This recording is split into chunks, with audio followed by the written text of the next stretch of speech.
I watched the 5 worst anime movies ever made so that you don't have to. I can't. This is so ass. How the f do you misspell the word moon? Which elementary school did you get the f***ing person to write the subtitles from, bro? Damn, it looks like dog shit. I'm really not having a very good day today. I hate this f***ing movie. Why are you making it worse for me by making it goddamn buffer in the last 10 minutes of it? Hello everybody, my name is Leo Hashi and welcome to my review of the top 5 worst anime movies ever made. Now before we dive into this nightmare, I wanted to establish a few things. First, the way I actually rank these movies is I found a bunch of awful anime movies and then I calculated all of their average scores based on a few websites and then I ranked their averages. Bottom line, I just used middle school math. Second, some of these films are actually South Korean movies, so I guess they technically don't count as anime, but you know what? They were on my anime list and all the other anime websites, so I'm just gonna count it, okay? Whatever. And don't worry, because if you enjoy this video, I have a whole list of other shitty movies to watch, so I can always make a part 2 if you want to torture me that badly. Anyways, let's get started on this long and terrible journey with the number 5 worst anime film ever made, 6 Angels. Hahaha, boy. 6 Angels is a 2002 sci-fi anime movie with an average score of 3.38 out of 10. Now, don't let the title fool you, because angels are from heaven, but watching this movie felt like a long and horrible day with Satan himself. I would very much rather be getting my ass cheeks clapped to the max by the devil himself while in hell listening to the eternal screams of the condemned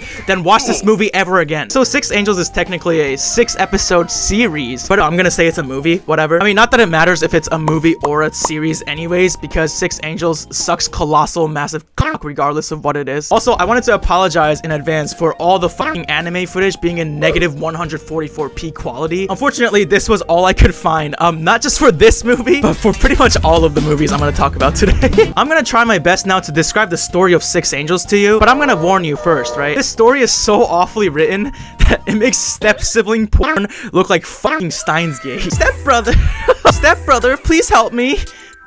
I can't record this bit. Stepbrother, can you help me? I got stuck in the fucking microwave. I had to actually Google the plot while writing this review because, to be honest, I genuinely did not understand what happened in the 1 hour and 40 minutes that this film took away from my lifespan. So the movie begins with an incredible slideshow with text on the screen that flickers for literally like 2 seconds and then disappears before you can even read what the fuck it says. We suddenly jump into an epic battle scene where our cast of heroines are in a battleship being faced by the threat of missiles. Now let's introduce our cast of cool and quirky main characters, including Maki, the main protagonist of the movie, who's so interesting that the only thing that I remember about her is that she has blue hair and that she strips fucking naked like halfway through the movie for some reason. Like what? And yes, I remember this because I'm a fucking degenerate, okay?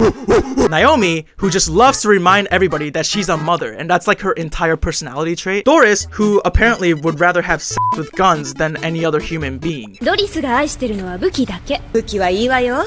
私は人を殺すためにだけ存在しますって顔してる。That right there is a true American. Marilyn, whose only defining trait is that her name is Marilyn. Catherine, who is our, I think, youngest main character, who the writers tried to make important to the plot, but she ended up feeling just like an unlikable NPC with a shitty side quest that no one cares about. Link, a companion who I'm assuming was supposed to be cute and endearing, but to be honest, I would rather have Navi shrieking into my ears, "Hey, look, listen!" for the rest of my life before I have Link accompany me on my journey. And Giga, who is a robot who gets destroyed 15 minutes into the film. Now these characters make up the all-female mercenary group called the Guard of Rose. Anyways, during the missile crisis, they managed to end their battleship on a platform, but unfortunately the platform crumbles and falls. We then cut back to a flashback of earlier that day, but to be honest, this flashback adds literally nothing to the plot and I don't give a shit, so we're gonna skip it. So they crash into an underground prison that used to be like a nuclear testing site located in Utah, out of all places. We discover that the prisoners there have been mutated by the radiation, and we have an incredible battle scene. This is so fucking lame.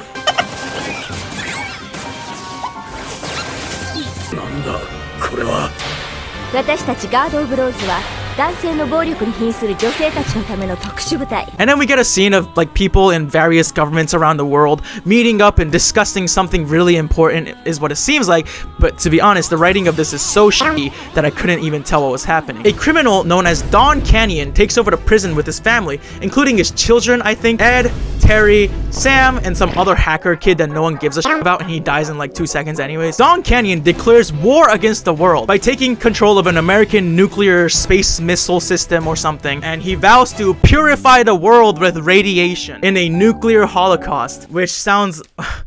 Wow, it sounds like maybe Don Canyon might have failed art school or something. Anyways, this is where the summary on Wikipedia ends, so bear with me as I try to explain this on my own. We meet two dudes named Mike and JC who are at the prison for some reason, but it's never clearly explained why. After the first fight, our main characters hide in the prison cells and discuss something, but I don't actually know what's happening. And then Maki strips completely naked, and I'm even more just like, what the fuck is happening? Why am I watching this? Why does this exist? Why does this exist? However, Marilyn, one of the members, is unfortunately taken by the bad guys, so the rest of the cast goes to save her. Catherine, the young girl who we're supposed to care about, violently shoots Sam, the bad guy, and kills him. We get a flashback to Catherine's past where we see that her dad was a really shitty, abusive piece of shit, and therefore explains Catherine's violent tendencies and actions and sets her up to be important to the plot. Let me make it easy for you. Spoiler alert, she's not. Marilyn is saved and they go underground, and then they find an angel in a cave? What the what? Who turns out to be the mother of Mike and JC? Like, okay, what? Okay, officially, I don't know what the fuck is happening. By the way, I think the directors told the voice actress for the angel to record like she was recording at 3 a.m. and that's why she's fucking whispering the entire time. Just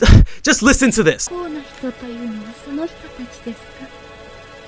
Like, oh my god, it's so fucking bad. Anyways, Don Canyon is like, yo, the world is fucked already anyways, so I'm gonna launch some nukes from outer space and fucking destroy everything. And our main characters are like, oh nah, bitch, like, we ain't gonna let you do that. And then they end up fighting a bunch of robots. Now it turns out that Catherine was actually working for Don Canyon this entire time. What? But unfortunately, Don Canyon abandons Catherine.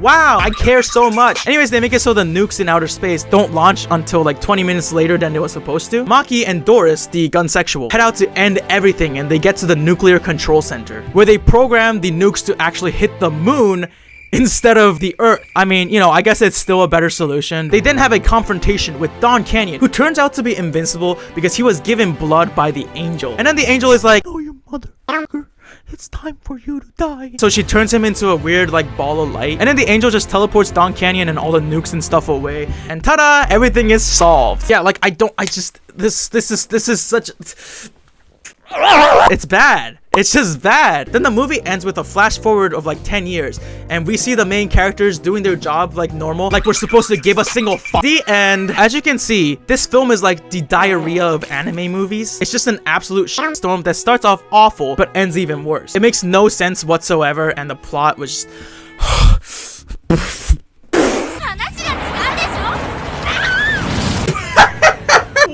the fuck is this? What was that scream? Trying to understand the plot of this story is like trying to solve a 1,000-piece puzzle set, but every single fucking piece of the puzzle set is from a different puzzle. There's just no way to describe how shitty and fragmented this entire story was. The characters are so surface level that it's easier to care about an NPC who walks up to you and tells you to stop.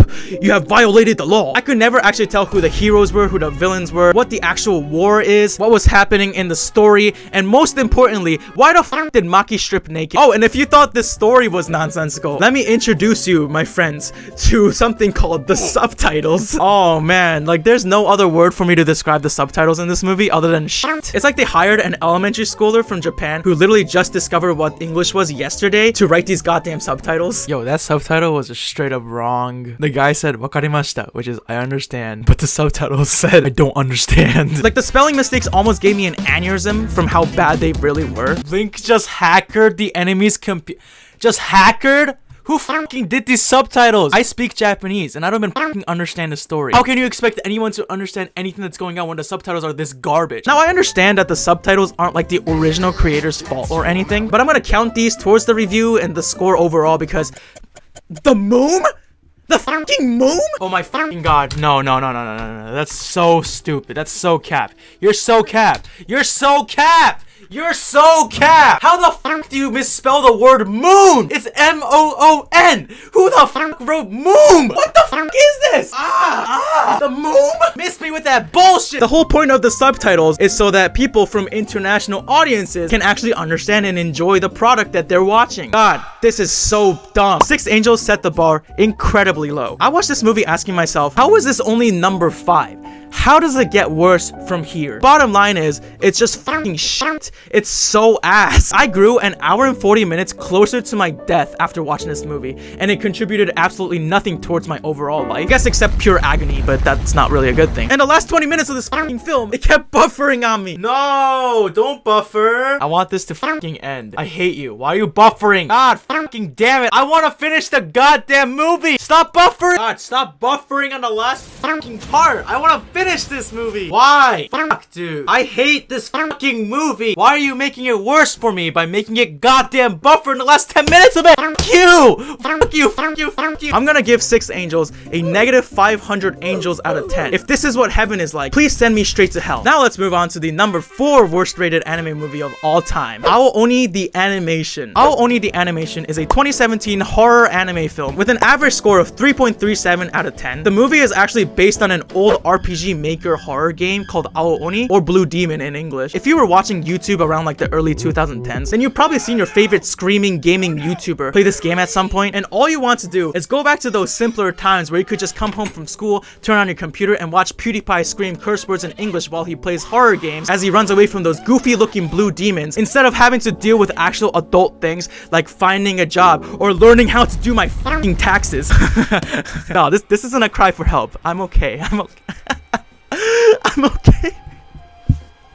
By the way, that iconic like screeching sound that plays in the background is the sound that plays when the Oni chases you in the game. Really brings me back. Anyway, at first glance, I think we can all tell that this movie is definitely not gonna be good no matter what, because it looks like NPC the movie. I mean, come on, just look at how goofy, how great these characters look. I don't really know what I'm looking at, but I would 100% smash. Now let's go over the story of this movie. The story takes place in a random town in Japan. There's a rumor that in the mountains near this town, there's a monster that lives there known as the Bellflower Oni. This movie is super meta in the fact that the game Oni actually exists in this universe, and that this game was based on the legend that exists in this town. We meet our 5 main characters from the school anthropology club that I'm not even gonna bother to name because they all just die in the end anyways after you waste an hour of your life actually getting to know these characters. So we have generic main guy, weird flirty guy, president who has a crush on generic main guy, underclassman boy, and underclassman girl. We also later on meet the school nurse who is definitely not sus at all, and an upperclassman boy who's the only member of the chemistry club and does some secret research in the basement of the school, which is totally normal and doesn't sound suspicious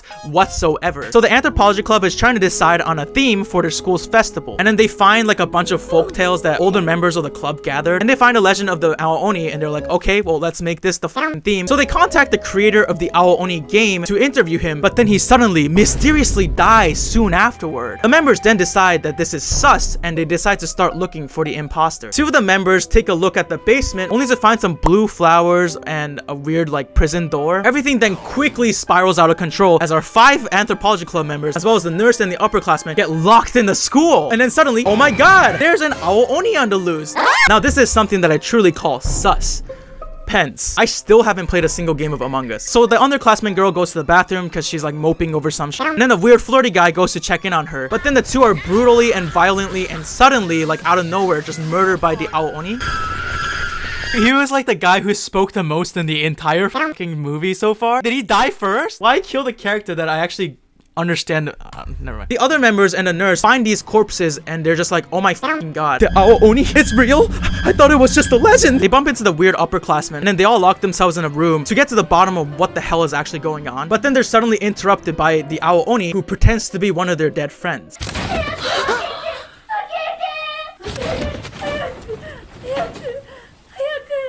Who? Let's go! I won't even lie, this was the one scene in the entire movie that kind of freaked me out just a little bit. Just a little bit. Like, it's not like I was scared throughout the entire movie, okay? I wasn't putting my headset half off my ear because I was a little scared of, you know, jump scares or anything. I am a brave warrior and nothing can fucking scare me. Certainly not an NPC movie like Oni The Animation. Anyways, we get some lore drop and it turns out that there's actually a woman who manipulates her victims with bellflowers, which were the blue flowers that were found in the basement. It turns out that these flowers just basically make a victim's dick fall off, like crumble away, like Thanos snapped his fingers, and then it turns them into the flower servant. I'm not making this up. This is actually part of the movie. Like, there's literally a scene of the upperclassman having sex with a flower.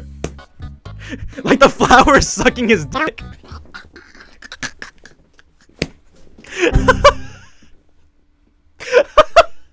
Sorry, it's so dumb. I guess they're quite literally pollinating the plants, if y'all know what I'm saying. Like, have you ever just looked at a tree and felt some type of way, like a tingly feeling inside? No? Yeah, me neither. So anyways, our main characters conclude that maybe if they burn the flowers in the basement, then the Oni will die. The upperclassman NPC suddenly bubbles into an amorphous blue blob, and then he turns into the Oni. Guys, I wasn't scared, okay? It's not scary. Oh. No! So there's a chase scene. The underclassman boy seemingly gets killed. They get to the basement and the main characters come up with a plan to burn the plant. But then the plan goes wrong when the president of the club gets trapped by the vines of the plants. And then the nurse is just like, okay, well, I'll still burn it anyway. So she burns the president alive to death, which is, wow, that's kind of brutal. After this is over, our generic main guy is also killed by the Oni, who wasn't even damaged from the plants burning. What a twist! Oh my god, this movie is still better written than Six Angels. Anyways, at the end, we find out that the underclassman boy actually survived somehow, and then he bumps into the nurse. He then discovers that the nurse was the one behind all of this. She was the imposter, and she killed off all the crewmates. God. So she was like the woman who has like the weird flower powers that makes people's dicks fall off, and like she kind of just controls them. Basically, she's just trying to get rid of anybody who looks into the legend of the Oni because she don't want anybody knowing that they actually exist. Anyways, it didn't matter that the underclassman kid survived anyways because he gets fucking immediately killed at the end of the movie. And then there you go. The movie ends and you just wasted an hour of your life. I wanted nothing more than to be hunted down and killed by an Oni once I realized that I had spent an hour of my life watching the most pointless story in the history of mankind. Like, there's no point to any of the characters, even though like they actually spend some time to flesh out their relationships with each other, but then they're all just abruptly killed with no reason and no resolution at all, which, God, please, just keep giving me more of that. I love wasting my time. Okay, I know I'm oozing loads of sarcasm at the moment, but to be completely honest with you, I ironically enjoyed this movie. I mean, only because it was goofy, but still. The movie was a whole hour, but it somehow managed to keep my attention the entire time. I think it was a combination of having surprisingly, like, decently gripping lore and a goofy looking CGI animation. This is a modern masterpiece. A silent voice wishes it was like Oni The Animation. And no, the flower did not have anything to do with how much I love this movie, okay? Nothing. Not at all. Okay? To be honest, I'm more of like a kind of like a cherry blossom kind of guy. Like, those are kind of bad, you know what I'm saying? And oh my god, the animation of the actual Oni monster themselves is just... I have never seen anything more spectacular in my entire life. Like, I didn't know that big blobby blue demons can be that fucking attractive. Like, just imagine the Oni is sucking and the noise that it makes while it's sucking is the... That was bad. This movie is garbage. There's just no other way to describe it. But there's something just oddly charming about it that made me feel like it wasn't a complete waste of an hour. I was able to laugh at some of the CGI.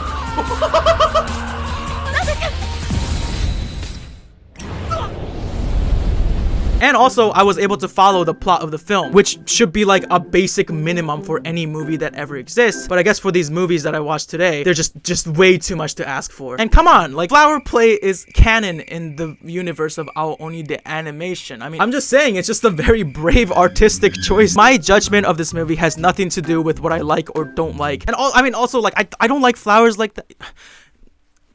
I'm gonna give this movie a 3 flowers out of 10. It's bad art, but it's still very much art. Hey, are you enjoying me losing my mind? Well, then make sure to smash that like button. And don't forget to subscribe for more content. As I mentioned before, I have a whole list of these shitty movies, so we can always make a part 2 if you really like this one. Anyways, now let's move on to the number 3 worst rated anime movie of all time. Armageddon. Or like Armageddon. Anyway, Armageddon is a 1996 South Korean sci-fi anime film with an average score of 3.14 out of 10. I'm gonna start this review off by showing you the first words that came out of my mouth after I finished watching this movie. What the f just happened? That's right, this film is an hour and 26 minutes of nonsense. It's impressive that a movie could have worse storytelling than Six Angels did, but here we are. Throughout the movie, the writers just love to shove copious amounts of lore down my throat without even giving me a moment to breathe. The story of this film is extremely convoluted and it didn't make sense from the first minute of it. Many eons ago, when the stars of the Andromeda Nebula were first beginning to form, a highly advanced civilization came into being. I was not paying attention. I actually really did try to pay attention and understand what's happening. I replayed the beginning of this film multiple times just to be like, am I dumb? Like, am I missing something? Am I too small brain? Is it my attention span just being really shitty? I don't know if it's because my attention span is dog shit, but I don't actually know what's going on. No, it's the movie. The movie sucks. If I had to describe the plot of this movie in one word, it would be I also watched this movie dubbed in English, and let me tell you, you know, if you watch English dubs of early like 2000s anime, like Yu-Gi-Oh, it's kind of goofy, like, ha! You just activated my trap card! Blue eyes, white dragon, these nuts across your— But oh my god, dubbing before the 2000s, it is goofy squared. It's crazy. I'd rate her a 7. Ooh, and she's an 8. I'll give her a 7. And whoa! Oh wow! A 9.5 for her!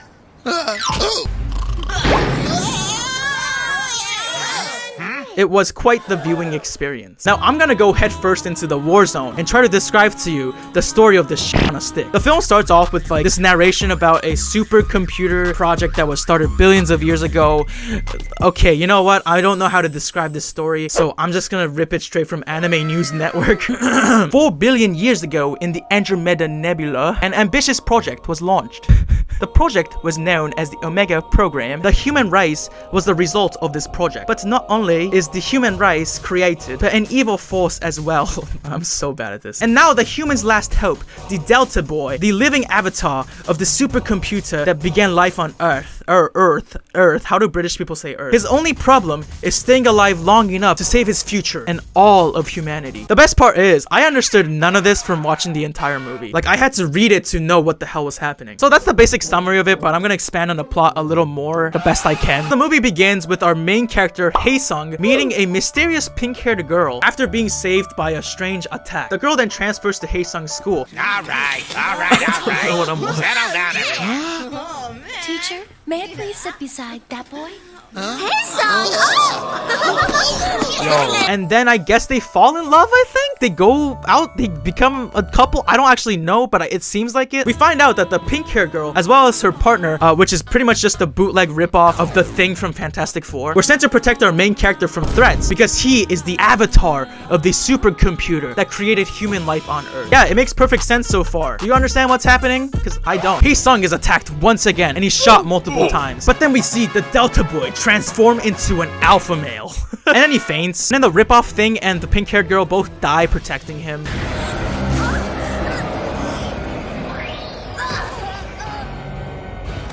Marie! Hurry, run. Don't let Killer X get you, too. Hae-sung is then brought to another planet, I think. I don't really know where we are. But in this new place, the pink-haired girl's twin sister, Hera, is the queen, and she's accompanied by her right-hand man thing? I don't know what this is, but his name is Hades, and I officially label him as the GOAT of the entire film. Like, Daddy Hades is the only redeeming factor of this entire movie. Anyways, Hera and Hae-sung talk, and then we get this really goofy flashback montage where Hae-sung is like reminiscing all the memories he had with like his ex-girlfriend who's now dead, I guess.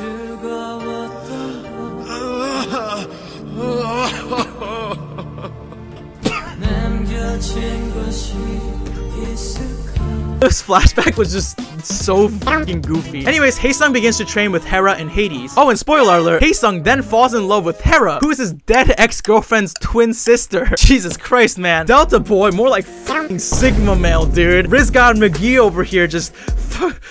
My favorite part about this entire relationship is how Hades becomes their like biggest shipper and wingman. Like, there's a scene where Hades is talking to Hae-sung and he's like, yo, Hae-sung, the queen wants to talk to you about something, bro. And then Hae-sung is like, oh, cool. And then so he goes to talk to Hera and opens the door, only only to see that she's showering. And obviously she's not happy about this, so she like beats him up and, you know, haha anime stuff. Now the rest of this incredible scene I can't describe to you, so I'll just show it to you. Hades! Get down here! I take it you enjoyed your most recent lesson. As I recall, you've been taught the floor plans of the entire Elkin base, especially the Queen's quarters. You should have known the North Chamber is her ritual shower, and it was most careless of you to enter it like that. And as you know, carelessness kills. This was another lesson from you? But I thought you would find the lesson quite exhilarating. You are now the only person who's ever seen the lovely Queen in her birthday suit. You think I've never seen nudity before? Ugh. Don't you pretend that you haven't noticed her beauty. Oh, I can see the two of you now. Are you positive you didn't make a pass? Hades, yeah! Like, Hades is a real bro, okay? Hades is the guy who kisses all his homies goodnight because he doesn't want them to feel lonely and sad. So we then meet the villain of this movie, a man I like to call the swaggiest man in the universe. His drip is impeccable, and calling him sexy would be a massive understatement. So the villain ends up attacking Hera's kingdom, and they face off against him.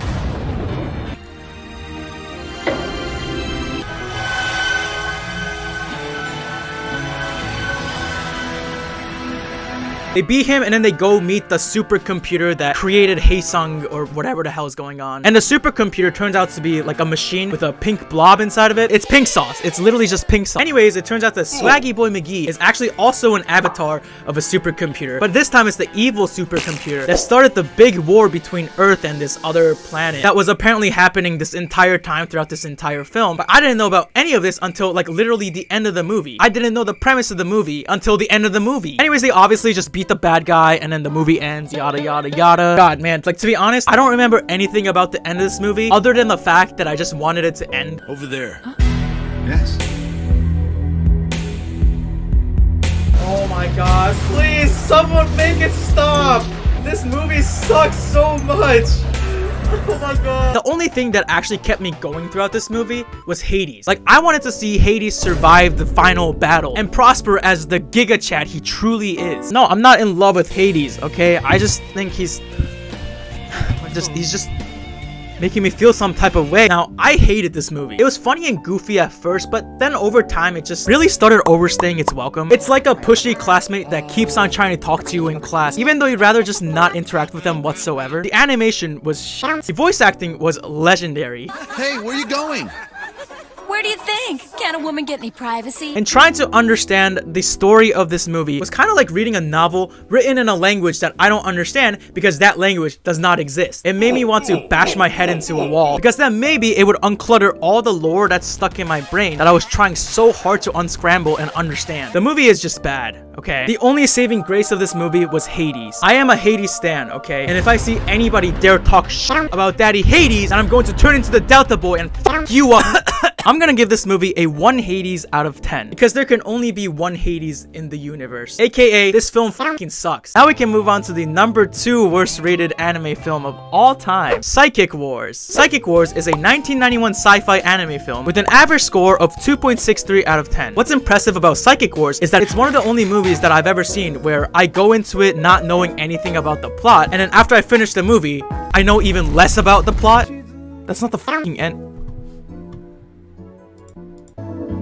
That's the fucking end of the movie? Wow. That was straight ass. Like, I thought Armageddon was a mess, but man, the plot of Psychic Wars was on life support pretty much the entire hour of runtime. The biggest issue with this plot is that they just leave out way too much and don't actually explain like 90% of what's happening, including some very important details that seem pretty necessary for us to even begin understanding what the hell we're watching. So now I'm gonna try to explain to you the plot of this movie, but you'll soon find out that the entire plot itself is just one gigantic big plot hole that I can not only fit my entire fist into, but probably my entire body. So the story begins with our main character, Dr. Ukyo-retsu, performing surgery on a woman who tells him that an evil creature possessed her body. He's able to take out the weird creature from her body successfully, but notices that this delicious looking ball of flesh is unlike anything he's ever seen before. I'll get straight to the point and tell you, they never actually explain what exactly these things are. Actually, wait. According to Wikipedia, the weird ball thing is actually a demon messenger who brought a message that a demonic invasion that was prophesied 5,000 years ago is coming soon, and that Ukyo was the man who was supposed to stop it. Now, I'm not lying when I say that I didn't know this until literally like just this moment when I looked up the summary to tell you what's going on. Ukyo then visits a temple for some reason. What is happening? Where he sees a statue that looks just like the woman he performed surgery on, and then suddenly, boom!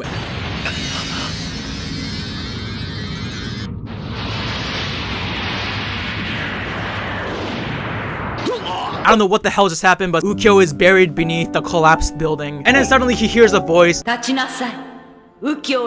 And then the statue breaks, and then he gets mysterious powers that allows him to escape the collapsed building unscathed. Oh, by the way, here's another pretty big plot hole here. They don't actually explain what exactly these powers are, like what they do at all. Like, I can guess that he developed psychic powers, you know, based on the title of the movie, but we never actually find out exactly what these psychic powers do. In this movie called Psychic Wars, we don't know what these psychic powers do. What? Like, he just turns gold and then, I don't know, he summons weapons? He can eat ass faster than anyone else on the planet? He can throw it back stronger and farther than anybody else in the known universe? He can grow his cock to the length of the distance between the earth and the sun? All of the above? We have no fucking clue. Anyways, when the statue breaks, the lady dies. Back at the hospital, this weird ball of flesh starts attacking people until Ukyo uses his psychic ass-eating powers to fist the creature to death. We then see a random nurse lady named Asahina start falling in love with Ukyo. The two head to another temple for some reason where they're attacked by a demon.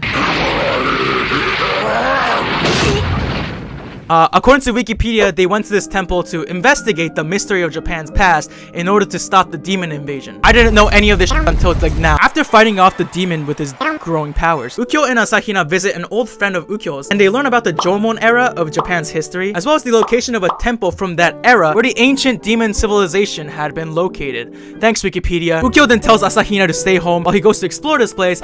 私も連れて行ってください。ダメだ。危険すぎる。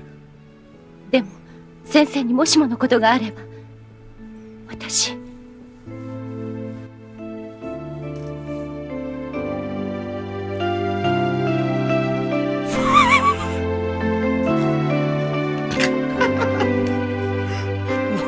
What? This movie is skipping like 100 different things, like every scene. I don't know what's happening. But Asahina comes with anyways. Ukyo then feels a tingle of evil in his balls and he goes to chase the feeling, only to hear Asahina scream.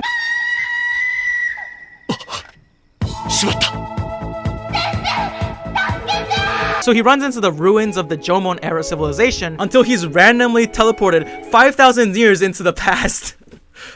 What is f***ing happening? While he's teleporting, he meets the spirits of 5 random nuns that, according to Wikipedia, are supposed to be the 5 goddesses. No idea what the f*** they do, why they exist, or what they...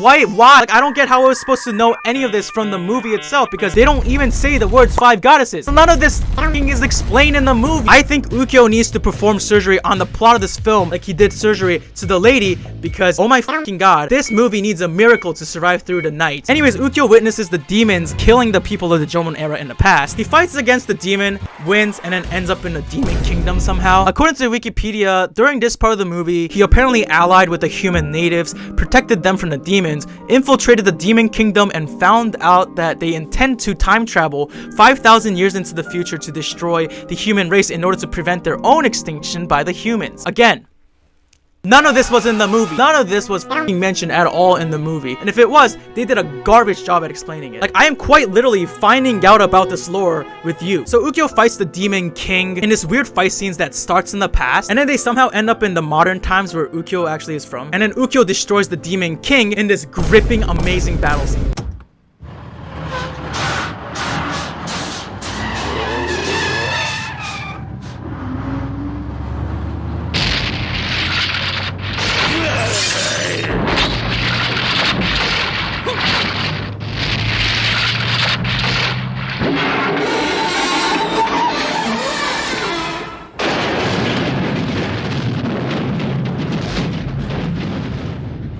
Can someone explain to me what just happened? According to Wikipedia, during this part, apparently the unseen demon queen opened a portal to the present, and Ukyo actually prevented most of the demons from crossing over from the past by blowing them up. I don't know how I was supposed to know any of this. They never said the words demon queen in this part or any part before it. Like, how was I supposed to know that there's a fucking demon queen when they don't even say the words demon? Anyways, we have a random scene between Ukyo and Asahina, and then they're like, hey yo, let's get married. Oh, come on.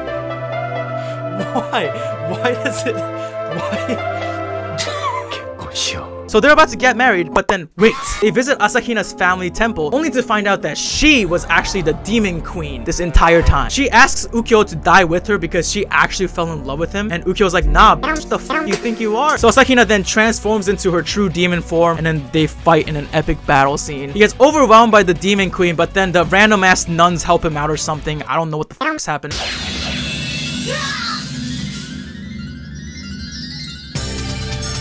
Who are these motherfuckers? They never explained this. Who are these? Ukyo goes into creative mode and he summons some random weapons, and then he kills her and wins. Asahina then thanks Ukyo for putting her out of her misery, as well as proclaiming her love for him, and Ukyo lives on to see another day. Now, according to Wikipedia, at the end of this movie, the curse is finally destroyed. Here's the thing.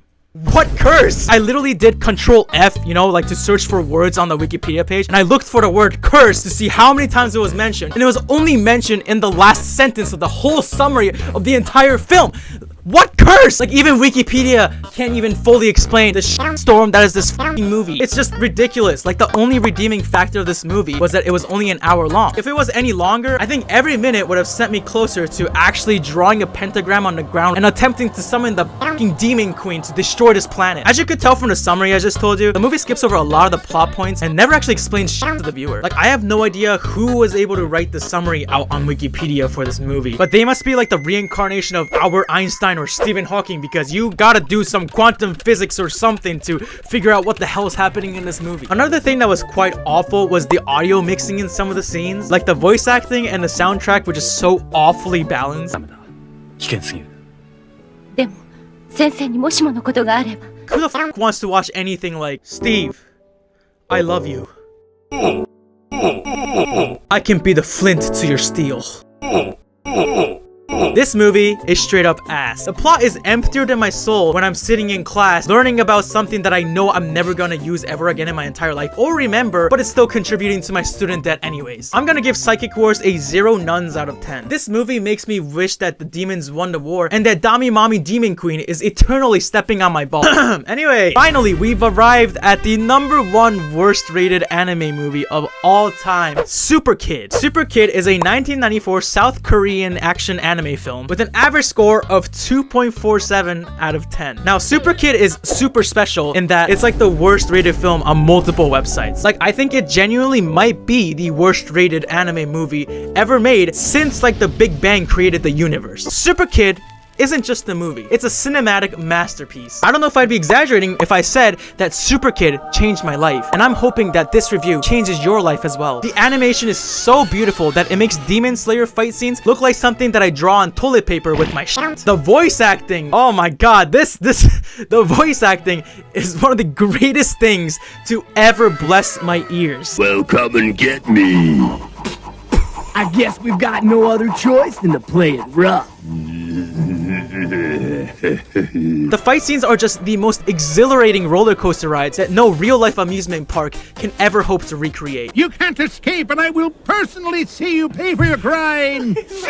You want a piece of me, old man? Come on! You'll have to do better than that. Now let's dive headfirst into the world of Super Kid, shall we? The movie begins with a journalist lady named Yeonju being assigned to interview a group of superheroes known as the Super Kids. Did he say Super Kids?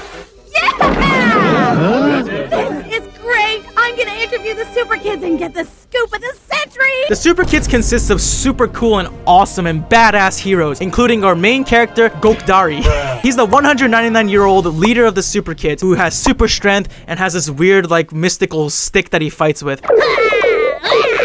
And is clearly a complete ripoff of Goku. I mean, it's just like, who the fuck do you think you're fooling? Hey y'all, my name is Naruto, and I'm a ninja from the Found Leaf City. Hey y'all, my name is Lufer, and I'm trying to become the pirate god by finding the 3 pieces. Very, very subtle. Now, other members of the Super Kids include Big Boy, a 13-year-old boy that is an expert with fighting with a staff. He spends the entire movie either being a complete simp for Yeonju. I miss you too, but take it easy, would ya? Guess it's true what they say. You always hurt the ones you love, don't you? Oh my god. Or making eating food into his entire personality. You ate all my food? Oh, don't take it so hard. The donuts were starting to get a bit stale anyway. But But I need my food. I'm a growing boy. Samachi, a 97-year-old alien that Yeonju says this about. Oh, he's kind of a creepy-looking alien, but I'd date him. What? Damn, she's just like me for real, for real. I'd also date the shit out of Samachi. Like, god damn, daddy. Just a minute, I've got something. I'm picking up some vibrations. It's a large object. It's my dick. Saint Teotihuacan, who is a 97-year-old monk who was expelled from the Soren Temple in China for drinking too much. Subject's name, Children. The bar of the super kids is so high that they have a superhero who's just an old monk that got kicked out of his old temple for being a fucking alcoholic. The Avengers are quaking as we speak. That's the secret, Cap.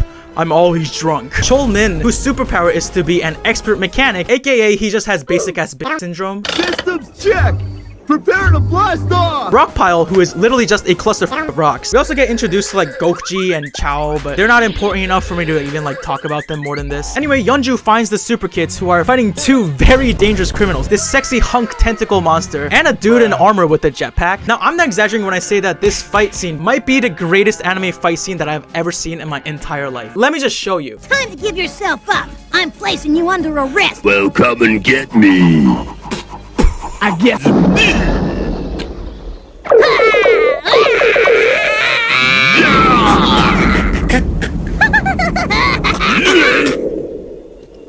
Here I come.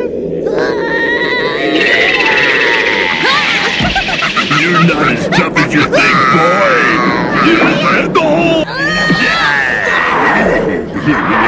You look good enough to eat.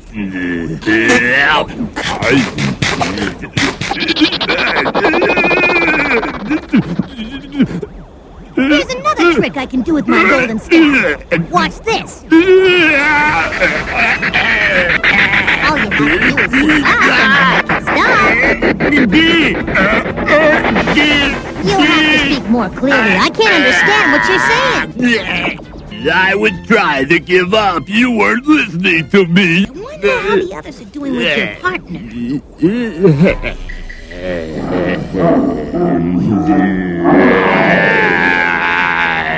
But maybe I should lock him up.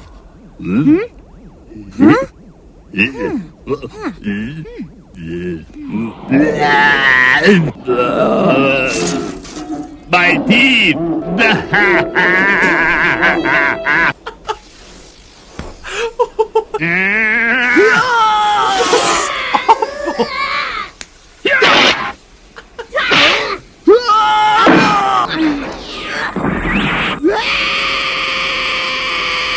Look out, you idiot!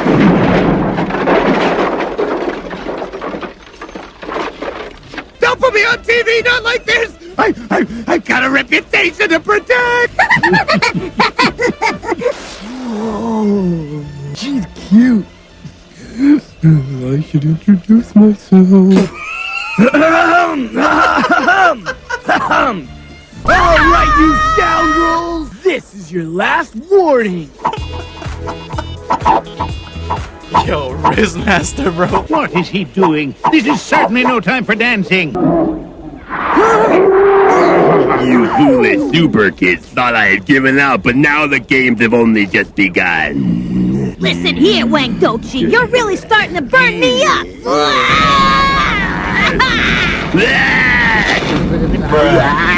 Ow, that hurt! You burned my antenna! I'll get you! Oh goodness, I'm really not having a very good day today. My teeth, come back! I need my teeth! Anyways, they beat the two criminals and arrest them. The super kids are then recruited by goofy-ass police chief. What's wrong? What did I do? And sussy police captain, Jonathan, the most violent and dangerous criminal in the universe, Judogi, who apparently he sold his family for a box of gold, which, okay, that's not good. There's also his partner in crime, Mayo, a superpower man who worked as a cop until his son got murdered, and then he turned his back on the law. Judogi's name is enough to strike fear in the super kids' hearts. His name is Judogi. Did you say Judogi? But Judogi's just a legend! Everyone except Gokdari begins to quiver and shake, but Gokdari's just like, okay, well, we'll do it. We gotta get paid somehow. Ah, you mean you really do it? Oh, thank you. Oh, thank you. At this point, our brave warrior, Saint Teal decides to check out of the mission and stay home like a little fucking bitch. And to my great-granddaughter, I bequeath my favorite shoe. While the rest of our brave heroes go and risk their lives to defeat the most dangerous criminal known to the universe. So the kids fly through outer space, and Yeonju sneaks on board. They land on a planet where apparently Judogi has like taken over. So they lure Judogi out, and then they have like a fight scene. My knees won't stop shaking. Oh no. Judogi, I'm placing you under arrest for crimes against the universe. Oh, very well.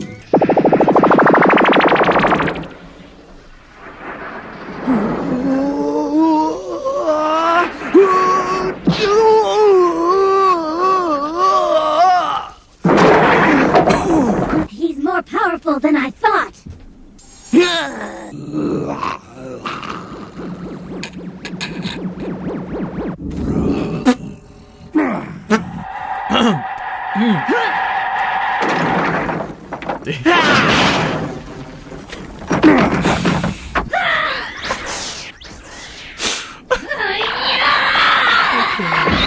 But then Judogi is able to escape because Mayo shows up, and I don't know what the fuck is happening in this goofy ass movie anymore. Mayo warns Gokdari that the police captain is actually just Judogi's rival criminal named, what is it? Karkaruz?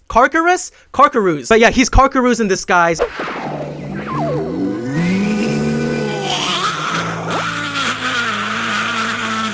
And was manipulating the super kids so that once they beat Judogi, Karkaruz can just take Judogi's gold for himself. So Mayo tells Gokdari to just beat Karkaruz before he challenges Judogi again. So we get this really goofy fight scene between Karkaruz and Gokdari and Rockpile. It is just a work of art.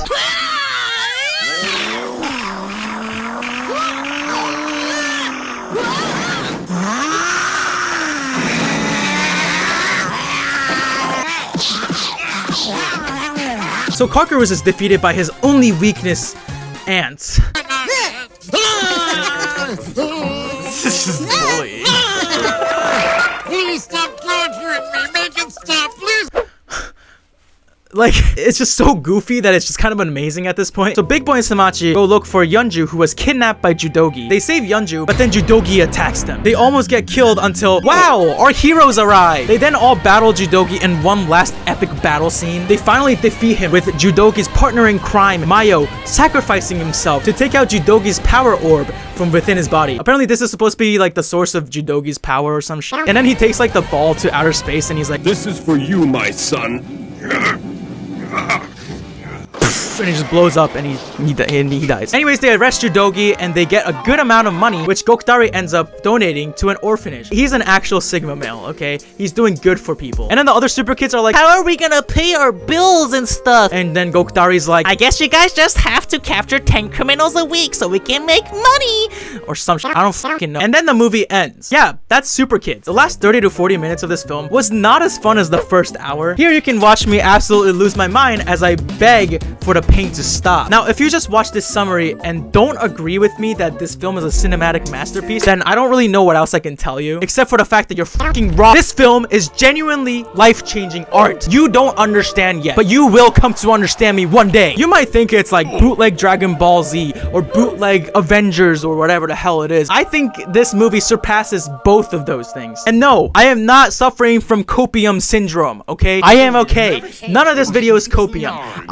It's hot in my room. I'm gonna die. Sure, maybe the film would have been even more of a masterpiece if the last 40 minutes of it didn't exist, but it doesn't matter because for the first hour, this movie gave me actual joy and happiness that no other movie that I talked about today was able to give me at all this entire video. This movie made me LMAO from the bottom of my heart, and that's a beautiful thing. It's not just a bad anime movie, it's the worst anime movie. Obviously, it's really tough to be the best at something, but the opposite is also very true. It's not easy to be the worst of something. And Super Kid achieved something that no other anime movie ever could, which is to be the worst anime movie to ever exist. I'm gonna give this movie a 100 Super Kids out of 10, okay?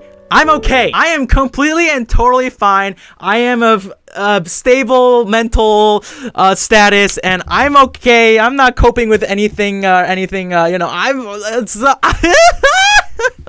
And yes, that was the 5 worst rated anime movies of all time. If you want to check any of these movies out for real, I would recommend against it because it's really not worth your time. I have to say that my favorite out of these 5 has to be Super Kids, right? And my personal least favorite from these 5 has to be 6 Angels. I can't even muster up the energy to roast any of these movies anymore. I'm like tired and I'm dying, so yeah. Which one did you like out of these 5 and which one do you think was the worst? Let me know in the comments below. If you enjoyed this video, please make sure to leave a like and don't forget to subscribe for more content. This might happen again, unfortunately. But that's it for me today, so thanks for watching the video and I'll peace out. It is hot as f in my room.